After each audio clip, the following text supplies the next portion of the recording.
Hello, everyone. Good afternoon and welcome to another Get to Know Her episode. I am your host, Monica Graves. Today we have Sherry Andrew joining us. Oh my gosh, I got a story for you. She is quite amazing. Before I formally introduce her to you, what's going on outside with this weather? Now we're back to a little bit of coldness, but thank goodness I have a wide assortment of beautiful clothes from Brenda Bedome, and I sure hope you do too by now. So Brenda's clothes are just amazing, and they're so soft and lovely, and I'm really feeling good today in my little top from her. And she uses this oh my gosh, it's like a bamboo fabric, and it's really, really pretty. And notice the little ruching on the sleeves, which is also lovely, absolutely lovely. So I am really, really happy to have you guys here. I am so excited to have Sherry. Sherry is a real amazing firecracker on Instagram. So that's where I first met Sherry. I was actually I started following her because I kept seeing reels coming up with her and nobody was really doing reels yet. And I thought, oh my gosh, this girl is so much fun. I love her. And I love her spin on making fun when it comes to money. And, you know, really like her entertainment on her page is just amazing. So Sherry is a financial coach, not because it was what she wanted to be when she grew up. Her journey to becoming a financial coach and business owner was completely unplanned and had many bumps along the way. Her path to becoming a financial coach began with what was one of the worst days of her life.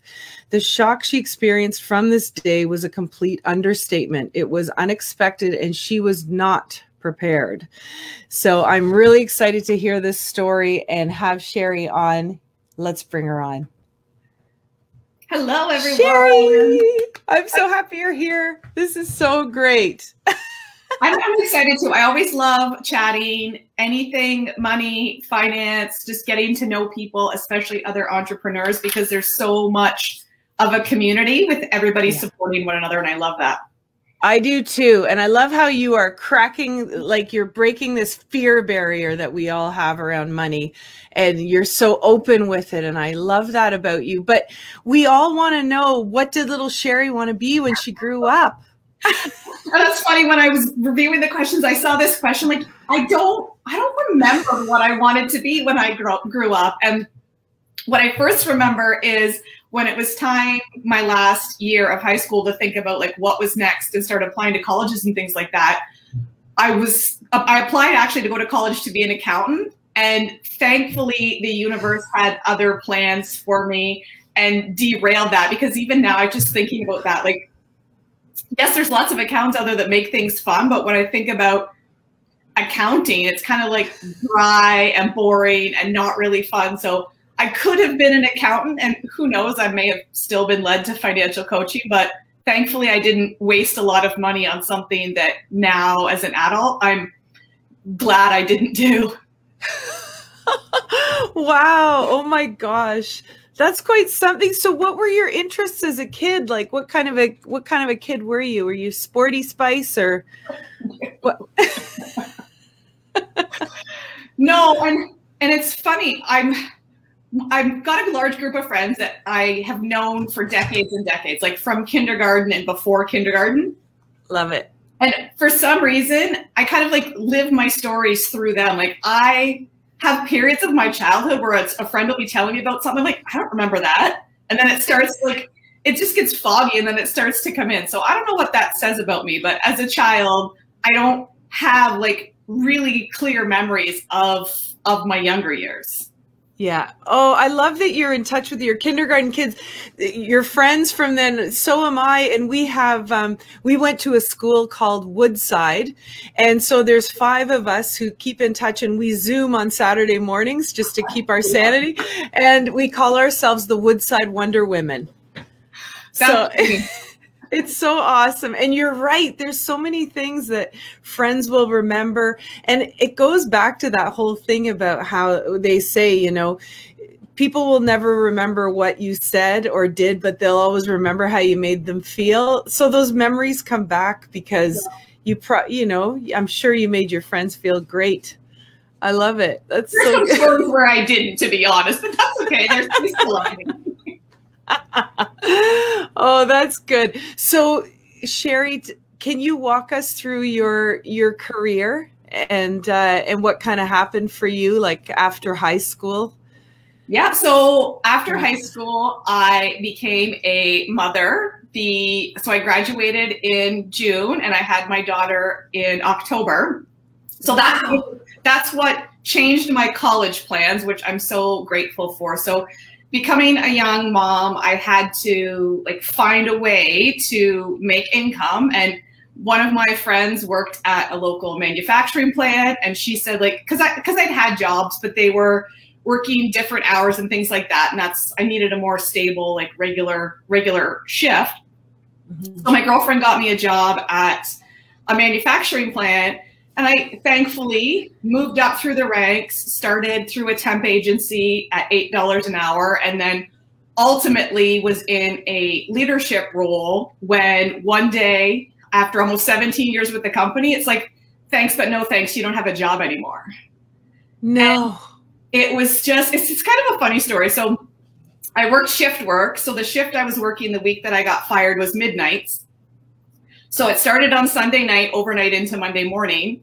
And it actually happened on Monday morning, like right at the end of my shift. And I had an email from the manager say, like, with a meeting scheduled for 7 or 7:30 or something like that. I'm like, my shift ends at 7. Like, I've got things to do. I want to go home, get to sleep. So I actually emailed the manager and said, like, can we start earlier? So in hindsight, I was saying, can you please fire me earlier? Which, like, having known that, I probably wouldn't have changed it. But so it was just a complete blindside, and having what I thought was a stable career where I was making really good money, and just having the rug pulled out from under me was such a shock to the system. And like, I'm thankful for it now, but in the moment, it was so heavy and so stressful. And a lot of the reason it felt so heavy and stressful was because, well, my husband and I weren't crazy with our money. We weren't building debt. Mm-hmm. We weren't building savings either. And we didn't have like a nice chunk of a nest egg for 3 months or 6 months of emergency savings, because we were spending money as fast as it came in. And one of the nice things was I was able to work overtime. So if we got a big credit card bill, I would just trade more hours of my life for work, for money, so that we could pay off the bill so we weren't incurring debt. But in hindsight, like, I'm so grateful to have been kicked out on my ass out of the rat race. Oh my gosh, that's amazing. So it's like, I want to know the bridge to this epiphany that you had about finances, because that is how most of us live, right? I mean, that's not an uncommon way to manage money in the household. And what was it?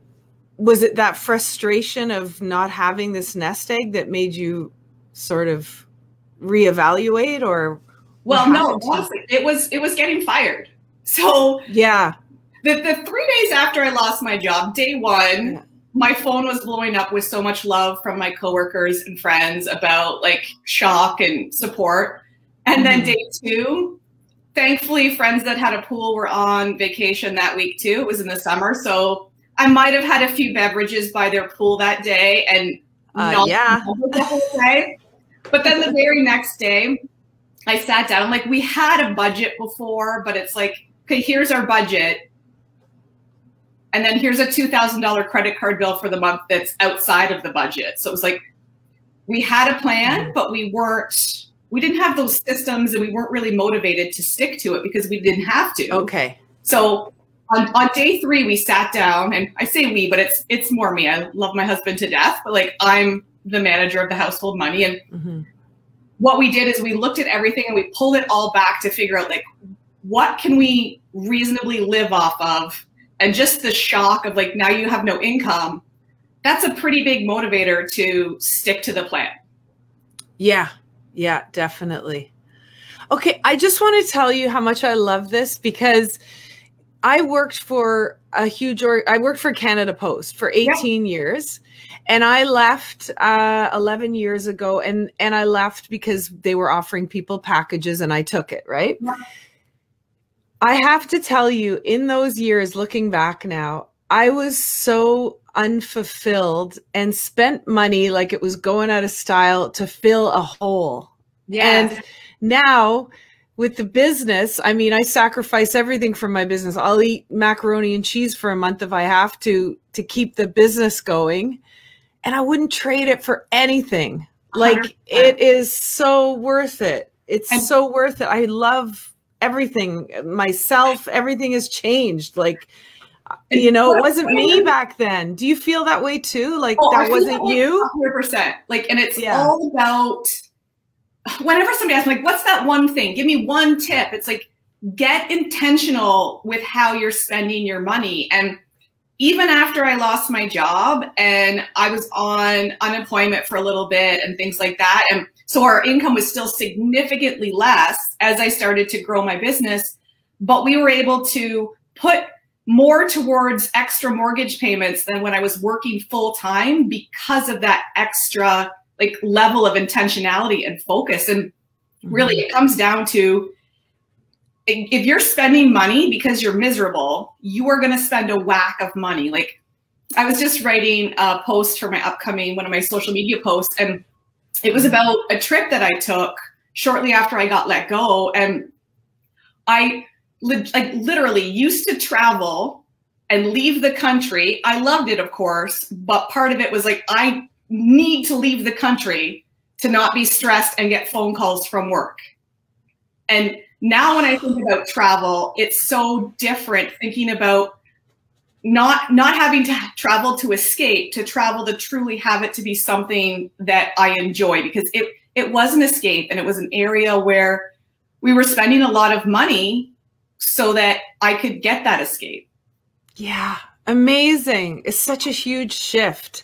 And that's one of the things I love, Sherry, about your Instagram page. You are constantly encouraging people to take a look at their jobs and take a look at their lives. And is this what you really want? Yeah. Like, you're giving them this empowerment piece where it's like, you know, everyone has something special. So let's discover what that is so you can do it. And you don't have to sit behind a desk and have this, you know, unfulfilling lifestyle. Yep. So, and you've lived it, which is, and I want it for everybody. Like, before I lost my job, I didn't realize that you could do what you loved and make money. Like, I didn't even know what a financial coach was, that it was a thing. And I really, because I had so many connections in my job in a manufacturing plant, like a lot, like there's not like, woo, people being excited to go to their jobs there. So I was really surrounded by people working to pay the bills and with very little enjoyment. Right. Yeah. Oh my gosh. That's amazing. So I wanted to ask you about like, the whole, I have some notes here that I made, the whole thing about entrepreneurship and entrepreneurs paying themselves what they're worth.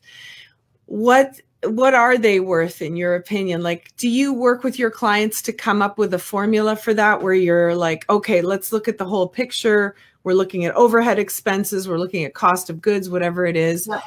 And then we're working backwards from there to figure out what you need to be paying yourself. Like, do you have a system you follow that way? Yeah, 100%. Yeah. So it actually kind of starts the opposite way, looking at what are your personal expenses? What do you need to make on kind of different levels? So like, what do you need to make to cover your minimum expenses, like roof over your head, food in your belly? What do you need to make to start saving for some of your goals and saving for things that come up that I call holy shit expenses? So things like car repair, home maintenance. And then what do you need to pay yourself to be able to really put a lot of money towards whatever your financial goals are?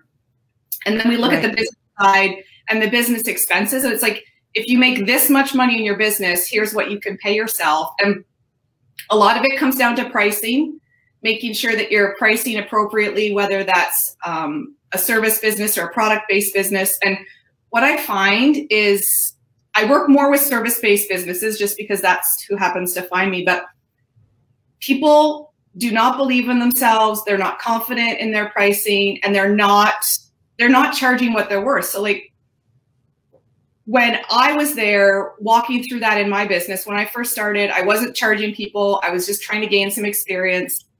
And then I started charging people, but it was a very low amount. And during both of those times, it made me doubt myself more, because the clients that I was working with, their result, they weren't showing up for themselves, and their results were impacted because they weren't showing up for themselves. And then I changed my pricing structure just about a year in business. And the very first client that came on after my new pricing structure, we had our first session, and then she chose to move forward with ongoing coaching. And at that very first like ongoing coaching session, she's like, oh, I did this, this, this, this, and this, and now what? And I was like, holy crap. And it was like, it really helped me to open my eyes about how pricing had been impacting the clients that were coming to me, because it seems so crazy. But if you're charging $100 for something and somebody else is charging $500, they're going to, and it's the same service, they're going to look at you and go, phew, she's got to be shitty at that. She has to suck at that. She's not going to help me very much. So I'm going to go pay somebody $500 for the same thing, because the perceived value is a lot higher when you're charging a higher value. And it's hard mentally to price, especially when it's like, it's you. So for me, my business is time with me, like exchange of my time and my knowledge for money. And it can be really hard to go through a price increase and like gain confidence in your new prices. But it's definitely something that I help my clients work through, about setting regular price increases, mapping out the prices ahead of time. And I have my prices mapped out for generally 2 to 3 years in the future. And every time I get to one of those price increases, so it's I'm going to increase this price on this day. Every time I get to one of those increased times, I'm like, whew, feels a little uncomfortable. But I'm like, okay, 2 years ago, Sherry thought I should do this. So I go through with it, and it's still, I'm able to still grow my business even at the higher prices, and really be more effective and help my clients at a much higher level. Yeah. Wow. So powerful. It's so true. I remember years ago, I took a small business course through Sheridan College, and the gentleman who was teaching it, he was a retired bank manager with RBC. And he said, if you create a product and it is not selling, before you decrease the price, double it and see what happens. And I've done that. And I'm like, oh my God, it actually works. It's so funny, because every time that I've connected with a fellow entrepreneur and we've started to talk about pricing, like it's just like my default. They're like, what should I do with my pricing? It's double it. And really, here's what helped to open my eyes. I was at this financial coaching symposium, and it provided such great value. And one of the sessions was on pricing. And the woman that was delivering the talk on pricing, her first question was like, how many people have like really high conversion rates? Like most of the people that you talk to sign up with you. I'm like, oh, me. And she's like, that's bad. I'm like, oh. She's like, that means that you're not charging enough, because you're not challenging people to get out of their comfort zone by investing in you. Amazing. Wow. That is incredible. So do you work with a lot of entrepreneurs, Sherry, that are, you know, sole proprietors and also incorporated businesses? Like, do you work with both? So could you hear me okay? So mainly everybody that I've worked with, I've got you. Mainly what I've worked with up until now is our sole proprietors, and mainly women, just because women just feel drawn to me. Because for me, the way I think about it too is I would rather have a female support me, because there's just that level of comfort there. And really, when you look at the personal finance realm, whether that's like insurance, investments, things like that, there's so many like old white dudes, and they make people feel, especially women, feel really intimidated. And I just want to break that down and help people feel comfortable reaching out to work with me. And I ask people to share a lot with me. Like, your finances are something that generally there's so much stigma around, and you're not talking about it with anybody. And it's funny how sometimes talking to somebody who is essentially a stranger or an internet friend can be easier than talking to somebody that you're really close with. Yeah. And I really wanted to chat about that today, because I think that it's so common where women have, there's fear and there's shame and there's all kinds of toxic stuff going on around money. And like you and I were discussing briefly when we did our sound check earlier, it's like, what have we learned from our parents? And even if we have learned really good lessons about money, how much did they teach us? Or did we maybe not ask the questions because we felt stupid? And now I know, I mean, in high school, they're starting to teach kids about managing money, but we didn't learn those things. No. And I think for, a lot of people, like, we feel like, okay, let's just look the other way and hopefully that goes away. And well, I own a house and stuff, so by the time I retire, I should be good. Like, I think everything's, and it's really like, you want to get to the root of it and you want to manage it and take ownership. But at the same time, it's like, we need someone like you, because it's like, oh, but what about that thing? I don't even know how to deal with that. Just forget it and just let it stress me out silently in the background for another 20 years, right? Well, that's something like I've worked with a client for a few years who is like, honestly, she's going to be debt free this year. We've got a plan mapped out for her, and her whole adult life, so decades, like, so since she started going to post-secondary school, she has been in debt. And when we started to work together, there was a lot of doubt and things like that. But now we can show her in black and white, like, here's the plan from now until December. We're going to put enough extra towards your debt that you're going to be debt free. So then this time next year, like, she's making decisions about thousands and thousands of dollars that go towards things that she's excited about, because she's no longer got that debt holding her down. And there really is so much stigma. And what I find is, with my clients, a lot of them never learned about money from their parents, like you said. So money was shameful, money was not talked about. And even if your parents were really good at managing their money, or you perceived they were good at managing their money, if they didn't talk to you about it and like bring you in on the conversations about, no, here's our hydro bill and here's how much it is, and like things like that, you don't know. You don't know how to be good with money. You don't know how to have a good relationship with money. And really, money's a tool you can't avoid. Yeah. So you either learn to manage it and learn to set up a plan that's built around your goals and your desires, or it really runs you and controls you. And that breaks my heart, because I've been there, and I really believe the key is having a plan that you get excited about. So like putting money towards vacations and things like that, and really seeing your debt go down and your savings go up. I love getting screenshots from my clients about like large debt payments, or, oh, look at my vacation savings account, things like that. Yeah. Those little things that get you excited make the rest of it seem easier. And really, I want to make managing your money boring. I don't want it to be stressful. I don't want it to be super like emotional either way, because the reality is that it's just a tool. And when you learn how to use it, you're going to be more successful long-term, because you're using it in a way that you feel excited and aligned with. That's amazing. And Sherry, I'm throwing a question at you that you might not be prepared for, but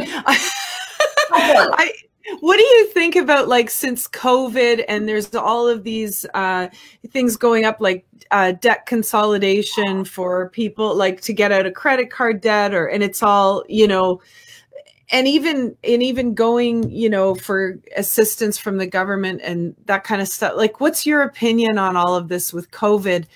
Is it something you think people should take advantage of, or do you think, like, you know, if they're, and I guess, do they take advantage of it when they're still employed? Like, if their employment status hasn't changed because of COVID, would you encourage them more to get on a plan, use their own money, pay off their debt before they start seeking out relief? Or what would you say about that?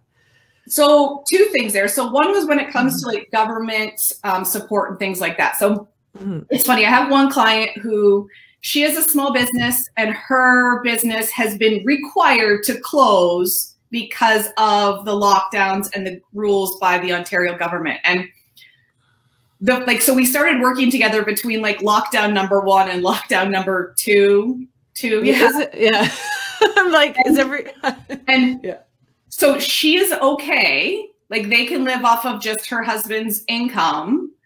So her thoughts when it came to like, oh, like, we don't need this money, I'm not going to take it. Like, I kind of have a different opinion. Like, if that's your belief, that's great. I support you. But if you are who these government benefits were made for, and you have had to shut down your business, so there's no income or very little income coming in from your business, I fully support you, even if you're not like scraping and it's not going to like pay your rent or your mortgage. If you're not able to pay yourself from your business like you normally would, like, these programs are for you. So, and debt consolidation, like all of those things, it's not a solution. It's a very flimsy Band-Aid to make you feel like you're helped. Right. But if you don't change your behaviors, this Band-Aid is going to fly off, and 2-3 years from now, after you're like, if you do a consolidation or a bankruptcy or a consumer proposal, when you're able to qualify for debt again, you're just going to get yourself back into trouble. And it's kind of the same, especially with house prices jumping up so significantly over the last few years. A lot of people ask me about like refinancing and rolling high interest debt into the mortgage. Like, if I'm paying 25% on this $10,000 credit card balance, why wouldn't I roll that into my mortgage and pay 2% on it? And from a numbers perspective, it makes sense to do that. But from a behaviors perspective, say that 10 grand was your credit card maxed out and you haven't been able to use it because it's maxed out. It's been like keeping you from overspending. You refinance if you still have that $10,000 credit card available to you. If you haven't done any of the work and changed any of your habits, that $10,000 is going to be there just in the blink of an eye again, because you're able to utilize it. It's there again, available for you. So a lot of my clients ask this question in the first session, and what I typically say is like, not yet. Like, let's solidify 2 to 3 months of you having good behaviors, living within your means, paying extra towards your debt, building your savings. And once we feel comfortable that like you've changed your behaviors and your habits, then a mortgage refinance could really make a lot of sense and save a lot of money. But I've talked to a couple of mortgage experts, and what they see a lot is, okay, it's 5 years is up, you're here to renew, you roll some debt in, 5 years later, 3 years later, 2 years later, you come back, you renew, you roll some more debt in, and while your home is increasing in value, your mortgage is increasing too, and that's going to get you to the point where retirement and a paid for house isn't a thing because you just keep adding debt into your home. Right. Yeah. That's such great advice. I love that, because I know those ads are everywhere, right? Like the big graph with the, I know. I was like, I bet Sherry would hate this. Or like, and there's so much fine print when it comes to like, I'm not going to mention any names here, but you guys know the names we're talking about. Like, where you see those commercials, the family's all stressed out. They can't pay for the kids to go to swimming lessons or like the extracurricular activities. And then these companies come in, oh, we're going to give you $10,000, $15,000, $20,000. But then it's at such a high interest rate that you're basically only ever paying the interest, and you're just caught in this cycle. And it's the same when you look at the payday advance stores. Like, when you really read the fine print and see what percentage of interest you're charging, generally it's like upwards of 50%. Like, how can you ever get out of that? Yeah, crazy. Wow, it's so amazing. You know, and I love this. Well, your Instagram page, your business is called Money Mindset, right? Yeah, Money Mindset Financial Coaching. Right. Okay. So now I just blanked out. See, I got the over 50 brain. Okay. But what I was going to say was I love this whole idea about, this is where I was going with it, about looking at money differently and really noticing those small amounts and how they can all add up to something big. Because even when you think about debt, it's the small amounts. It's the, I don't feel like cooking tonight, I'll just grab some Wendy's. I don't feel it, right? And then they add up and they add up and they grow into these big headaches. But imagine the savings doing that for you, where you threw $5 or $10, you know, into a little savings every week or day or whatever. I mean, look at what people spend on coffee. It's ridiculous. I love a takeout coffee. Like, I love dinner out, but yeah, when you're intentional with it, like what I recommend for so many of my clients is putting in automation. So for me, I pay myself a consistent salary for my business every 2 weeks on the same day that's payday for my husband. And on that very same day, money comes out of our main account and moves to accounts that are for short and long-term savings that help us to be successful. So like, I can fall asleep at the wheel with our finances for a couple of weeks. And like, when I have time to put my head down and get into it, the money's going to be where we wanted the money to be. And another way that we use automation too, like, a lot of people think that having a budget and working with me is all about like, you can't spend money on that. Like me wagging my finger and saying you can't spend money. But one of the huge things, even for clients that are really focused on paying off debt, I always try and have a line in everybody's budget and really encourage it.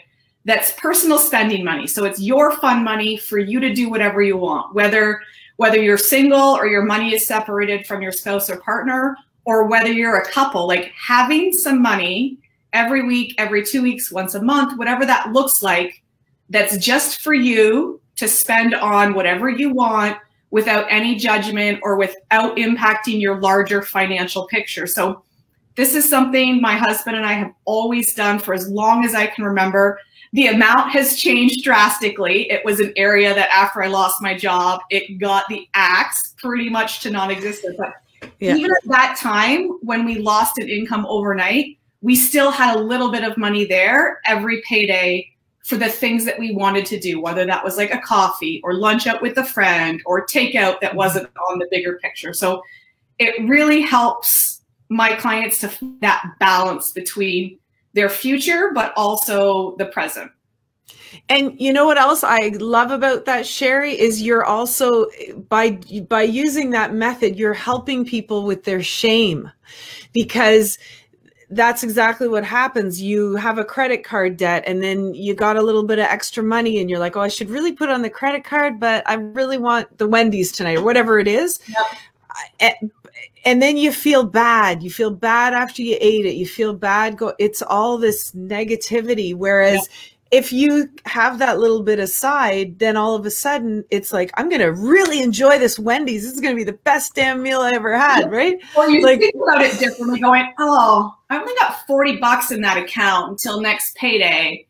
Do I want to go and spend like $15 at Wendy's, or would I rather save it and go out for like a sit down dinner? Well, when that's allowed, like with a friend or something, right? So it helps people to spend intentionally and really think about, when you're looking at an account, it has a specific amount in it and you know that it's not going to get more money in it until such and such a day. Like, it helps you make different decisions. And something that I really love doing too with my clients who are focused on paying off debt, it's like, okay, you're going to be done paying this debt on this day, and then put money away that's just for you for a reward, and then focus on the next debt. So paying off debt, growing your savings, making overall changes with your finances, like, it's not a sprint. You're not going to get there overnight. You didn't get where you are overnight.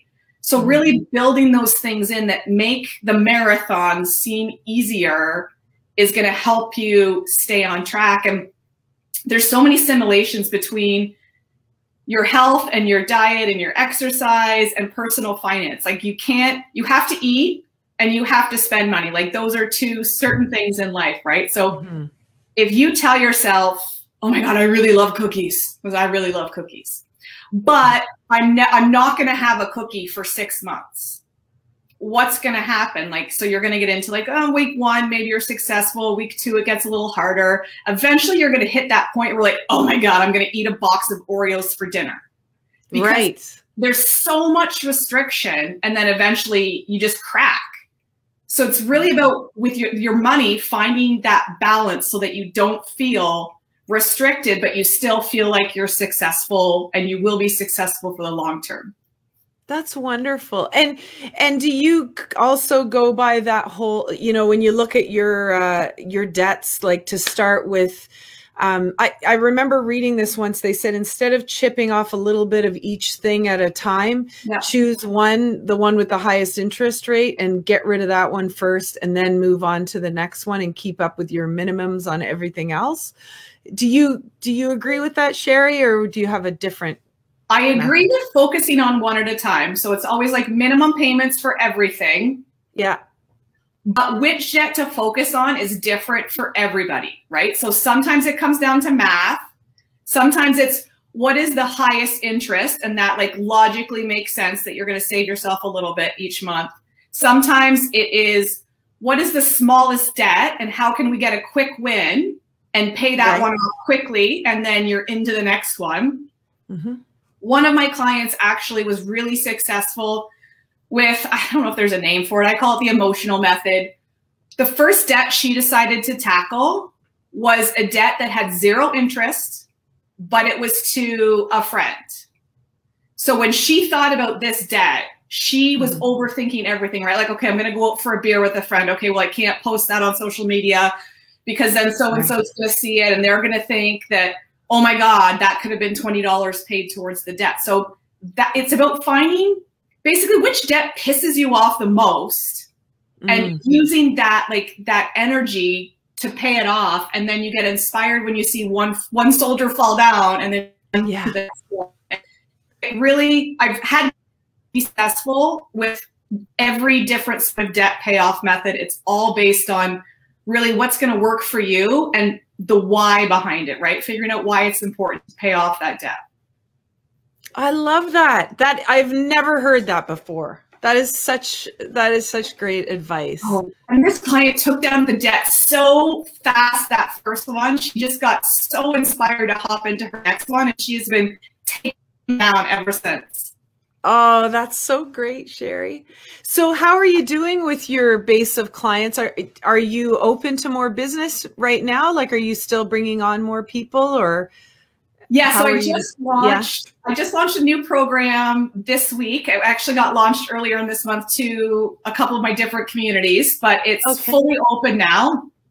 It's my Money Mastery program. So it is a perfect combination for somebody who is really ready to get their finances in order. So there's 2 different portions. The first portion is that they're learning through educational videos and resources that I have put together. So the benefit to this is what I find a lot of people, they like to be able to soak on things, go back and rewatch them. So this is a great opportunity for you to have access to the materials on an ongoing basis, but it's also partnered up with 2 one-on-one sessions with me. So the first session is either an hour or an hour and a half, depending if you are self-employed or not. And then there's a follow-up session 2 to 4 weeks after that's for half an hour for us just to touch on, okay, here are the things that we had mapped out for you to put in place, because from that first one-on-one session, there's generally a pretty long action list for things for them to move forward with implementing the plan. And that half an hour just gets them, it helps hold them accountable and gives them a little bit more of a push if they choose not to move forward with full support through one of my ongoing coaching programs. Okay. Oh, that's great. Amazing. And that's on your website? Is it on your website? Yeah, that's on my website. Okay. Yeah, they can find it. So if they're finding me through Instagram or through Facebook, through my website, if they go to the Work With Me page, it includes both of the fully one-on-one and my new Money Mastery program. And because I'm really focused on who I work with, there's not like a link where they can click to book. Like, I do really want to focus on making sure that we have a good connection. So my full-on like one-on-one program is like, there's a 20-minute free call that a potential client can book. And for my new Money Mastery program, there is an application process that they can fill out, or I'm asking them some questions really just to get to know them better so that I can gauge if we're a good fit to move forward. Oh, that's fantastic. My gosh, this has been so educational. By the way, Rachel Little, or is it Raquel? I'm not sure. She's commenting, Sherry is the real deal. I love her. Thank you, my dear. I love my clients. And just like what I've learned over the first few years of my business is really the who I help impacts me and how I feel about my business so much. And I'm at a point right now when I look at my schedule for the week, I'm like, oh yeah, I get to talk to so-and-so this day. And like, there's so many huge connections, and like all my clients feel like my friends, whether you guys like it or not. I'm never going away, even if you stop working with me. Like, you're stuck with me.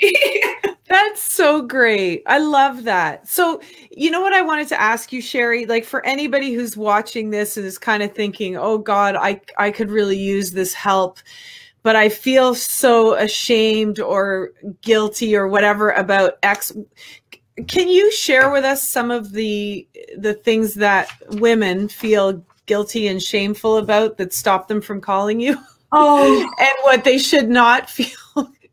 First off, I'm going to say you are never going to feel any shame or judgment from me. Like, time with me is a judgment-free zone. It's actually the opposite. So clients that make the commitment to themselves to invest in working with me, to make changes to their finances, I am so proud of you. It is scary, like so scary. So being able to have it be a comfortable place where people can fall and really open up, and go check my testimonial tab on my Instagram highlights, my client wins. Like, I have never, ever had somebody say like, oh, Sherry, you really made me feel like crap. Like, it's all about them feeling like a weight is lifted off, is something that I hear a lot after that initial session where we were able to build out a plan for them. And in my time as a financial coach, I can count on one hand, there's like less than that actually, the number of people who needed to make more money. 95% of the time, it's not about making more money. It's about being intentional with the money you have and giving every dollar a job to do versus letting it run through your hands and being a hot money mess. I love that.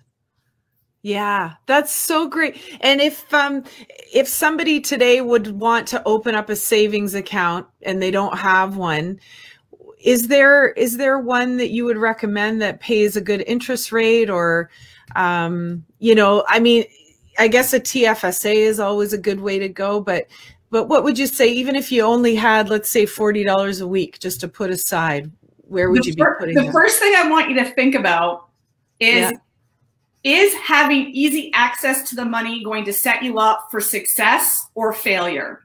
Nice. Good question. What I see a lot of times is, yes, I'm saving $40 every 2 weeks when I get paid, but then it's not growing because I'm like, oh crap, I forgot about this bill, and you're transferring it back. So what a lot of people actually need is a barrier between your savings account and like your main checking account. So really, interest that you're going to earn in a savings account right now, it's more about logistically, where does it need to be? So I love Tangerine. I love Simply. I have way too many bank accounts, and it seems complicated to a lot of people, but I love it. What I would really recommend is, if you're paying a bank fee right now on your main checking account, think about, so if it's $15, $20 a month, think about options to get rid of that. So some bank accounts, You can maintain a minimum balance to not pay a bank fee. But like I said, Simply and Tangerine, PC Money account, you can have a checking account with them without paying any money. And that can be your first bit that you're putting in your savings account. You could put $20 in there every month because you're not paying a bank fee. And so many people think it's a giant pain in the ass to move your bank. Yeah. But when you really look at the number of transactions, like the number of phone calls or emails you'd have to send, it's a lot less than what you typically think it would be. So just really want to challenge people to start saving, figure out what's going to work for them. And the nice thing with the online bank accounts is you can link the account. So if you have an account at RBC, Bank of Montreal, wherever it is, you can link that to a Tangerine account or to a Simply account and automate transfers, even though they're not at the same institution. Right. Oh, yeah, that's great. It's a little harder for you to get it because it's not sitting in a checking account or your main savings account attached to your main bank. Yeah, I love it. That's great. So Sherry, are you a chef at home? No. Who does the cooking? I do most of the cooking, but I am by no means a chef. We do not do fancy meals. We're pretty boring, pretty consistent, same things on repeat. But it makes it easy on the grocery budget to just have staple ingredients that make most meals on hand. That's so great. It's so funny. You know, my dad, he was really good with money and he did teach us a lot, but he passed away a few years ago, but he could save so well. But when it came to food, you know, I don't know if you've ever been to Starsky's. So my parents are German, right? So my dad's name was Wolfgang. We would go in there and he would just be like, the money is unlimited. Now we're going to buy all the cold cuts, all the everything. Well, so if that's a priority to you, then you're focusing on saving in other areas of your life too. It's about what's important to you. I have some people that food, like they're foodies. It's very important to go out to eat and have nice things in their kitchen. And there's some people who are like, nope, I'm going to how can I save $100 on groceries next week so that I can put that in my vacation or my emergency savings account. Right. Yeah. Yeah. Oh, it's amazing. Yeah. What's priority to us. Yeah, and exactly. Yeah, for sure. And you know, it is good. Like when you stop that, with me, it was always takeout food when I was in my Canada Post days, and good takeout, like sushi, you know, not junk, but it was so expensive. And now, I mean, you can't go out anyway, but my husband and I, we rarely go out because it just tastes better at home now. It's like, yeah, it's good. We can sit at the table, light a candle, and, you know, not have to drop $60. Exactly. That's good. Well, Sherry, thank you so much for today. I loved it. And I want to invite you to a little Instagram after party when we say goodbye here. But I'm going to put you back in the virtual green room. Grab yourself a drink.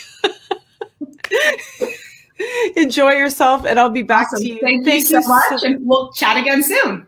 We will. Sounds good. Oh, thank you guys so much for chiming in today. That was such a fun interview with Sherry. I hope you got some great tips. I sure did. She's amazing. And I just love her outlook about money and finances and breaking down all these barriers. It's so important.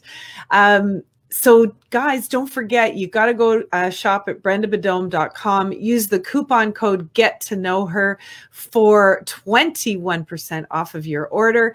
And one last thing, if you happen to be watching this video on YouTube, please subscribe to the channel and click the little bell to get notifications so you can hear more amazing interviews with very, very inspiring women. We'll talk to you soon. Keep showing the world your sparkle and have a great day.